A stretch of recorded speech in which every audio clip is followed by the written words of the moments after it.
nas uvijek očekuju nasmijani mališani. Kreativna radionica vrtića Čika Jova Zmaj i ovog puta se pokazala izuzetnom, jer su mališani ovog vrtića svoje mame, bake i tetke obradovali i iznenadili jednom 8-martovskom ugodnom pričom. A šta sam pravili? Šta sada radiš ovdje sa tatom? Šta praviš? Ovo. A šta je to? To neki. Poklon mami, djece. Popola mame. Poklon mami. Bo mami. Ovaj osmijeh za sve mame je i najljepši 8-martovski poklon. Uz poljupce i čestitke izgovorene baršunastim glasićima neće izostati ni darovi koji su nastali u ovoj kreativnoj radionici. Trogodišnja Katarina Elez, radosna, uz podršku oca Miodraga, uspješno je dekorisala šarenu bočicu. Na desetine dekorativnih bočica sa željama da se ovom i svakom drugom prazniku raduju pravili su i njezini drugari. U jednom saglasni, da su vrijedni i srećni što im posao dobro ide. Šta praviš ti sa tatom? Šta ovo radimo? Šećer pravimo. A šećer je za poklon, jel de? Da. I kome ćete pokloniti? Mami. A hoće li biti još neki poklon, mami? Hoćeš kupiti ružu? Da. Šta pravite? Ne, to za mamu. Od čega pravite? Šta je? Glijeda. Ko bolje pravi, ti ili tata? Ja. Kako ide pravljenje ovog poklončića? Dobro. I koje su to boje? Je li to naranđasta, žuta? Koja boja? Naradasta. Šta je to? Je li to šećer? Da. I poklonit ćete mami, jel? A hoće li još biti neki poklon za mamu? Šta kaže tata? Šta ćete kupiti mami? Hoće biti neko cvijeće? Da. Šta praviš ti sada to? Od čega praviš? Od soli.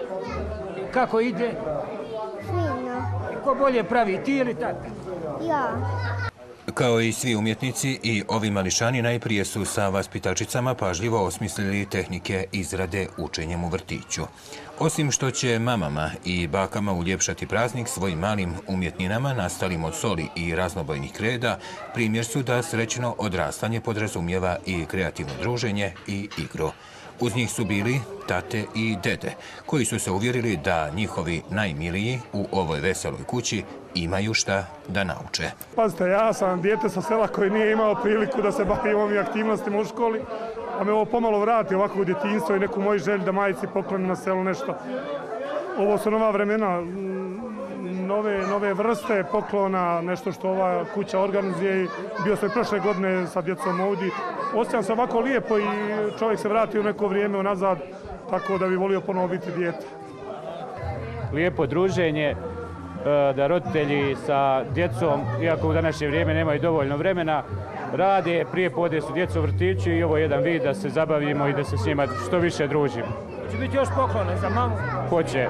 Dedi fino s unukom pravimo, mami joj poklon i deda joj pomaže i tako. I ko je vrijedniji, vi ili unuk? Pa unuka mi je vrijedna, ona mene dobro sluša i zato je deda pošao samo, je li tako? Lijepo je vidjeti nasmijana dječja lica. Praznik posvećen njihovim majkama i bakama prilika je za veselje, jer one nas vode kroz život, daju nam podršku, ljubav i toplinu. Uz njih je odrastanje lakše i sigurnije.